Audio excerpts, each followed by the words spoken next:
let us try to understand what is the last and the most important concept, that is parametric concept.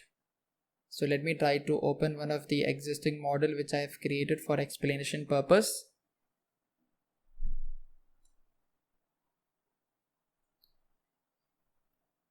As you have already understood what is feature based modeling, I have created this particular cylinder with a hole following the same approach as mentioned in the previous video.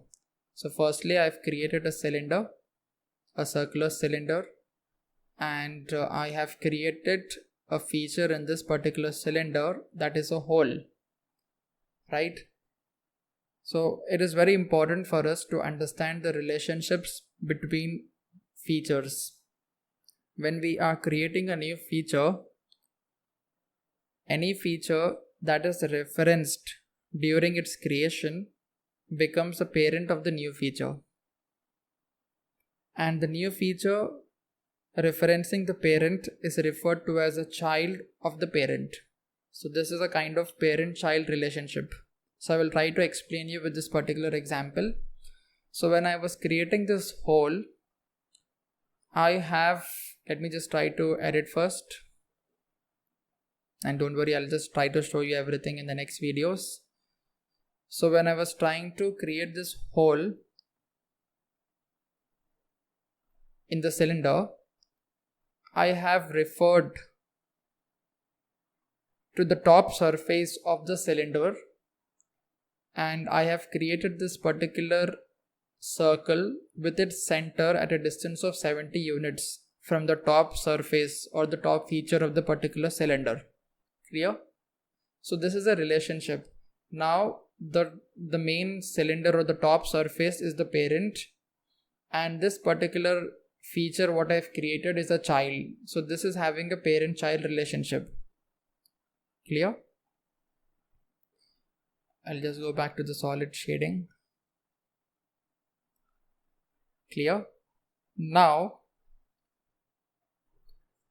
if the parent feature is updated, any children of the parent update accordingly, right? So if I'm trying to increase the height of this particular surface, that means the parent surface or the parent feature, so the child feature which is connected or which is having a relationship with the parent feature also gets updated. So as I've already mentioned that this hole or the center of the hole is at a distance of 70 units from the top. If I'm trying to increase the height of this particular surface or the parent feature, the child feature also gets updated. So I'll be showing you with this example. So let me modify the height. Right now it is 250. Let me make it 500. You can see earlier I was having the hole in this particular range somewhere over here, but as I have updated the parent feature, the child feature has also updated. As the distance between the center of the circle and the top feature was 70 units, the child feature is maintaining that units for any modification to the parent feature. So this is about the parent and child relationship. Clear? For example, let me go back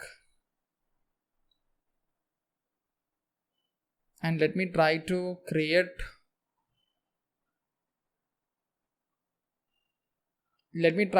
the reference. Okay, right now this is the child feature, right? And this is the parent feature. Let me delete this reference and let me refer the position of the hole with respect to the base. So please try to understand the concept over here.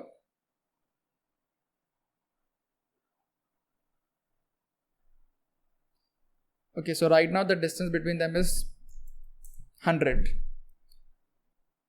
So with this reference, I can tell that the parent feature is the base of the cylinder and the child feature is this hole which is having a relationship between parent and child. So the relationship is with respect to the center of the hole, and the center of hole is referenced with the bottom surface and it is having particular distance between them. So right now let me see if I'm modifying the or updating the top feature, what is going to happen to the child feature. So please try to have a guess.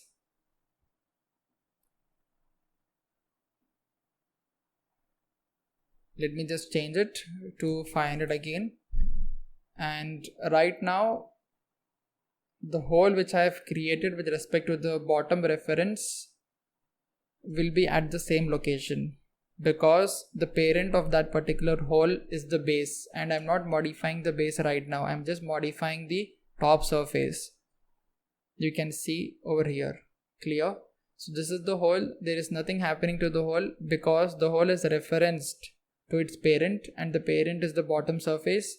I have not done any modification to the parent. I have applied some modification with respect to the change in height to the other side of the cylinder, and since this side is not related to the child, so nothing is going to happen to the child. I mean, the dimensions or the position of the child feature, that is the hole, will not be changing. So this is about the parametric nature of the software. You might find this a little bit confusing, but when we are practicing sample exercises, I'm pretty sure that you will be understanding the relationships between two features more precisely. So what is the best practice when we are modeling the geometries? So when we are creating features in our models, we have to see that we refer the features and the geometry that is robust. I mean, we have to refer the feature with locations or with surfaces which are not to be changed in the future. I mean, the positioning will not be updated, right? If we are having any doubt that, for example, this particular surface may be modified or the height may be changed, so it is better to refer the hole with respect to the base, because I feel that the base will not be changing, right? So this is the best practice in order to create a robust model and which can be easy to modify without any glitches. Clear? So this is the best practice what we have to follow.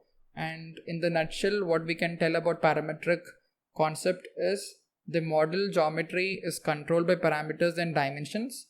So when we are modifying the dimension, the relevant geometry is automatically updated. Clear? As I've in the first case, as I modified the upper surface because that was the parent feature, the child feature also got updated automatically. So that is the parametric nature of the Creo parametric software. Clear? And we have also learned what is the parent-child relationship. So features referenced during creation become parents. So when we are creating a new feature, and in order to create that new feature, we are referencing any existing feature. That particular existing feature is called as parent, or it just becomes a parent actually. And if any modification is applied to the parent feature, the child feature predictably changes accordingly. Clear? So this is all about parametric concepts. So let us try to go to the next video.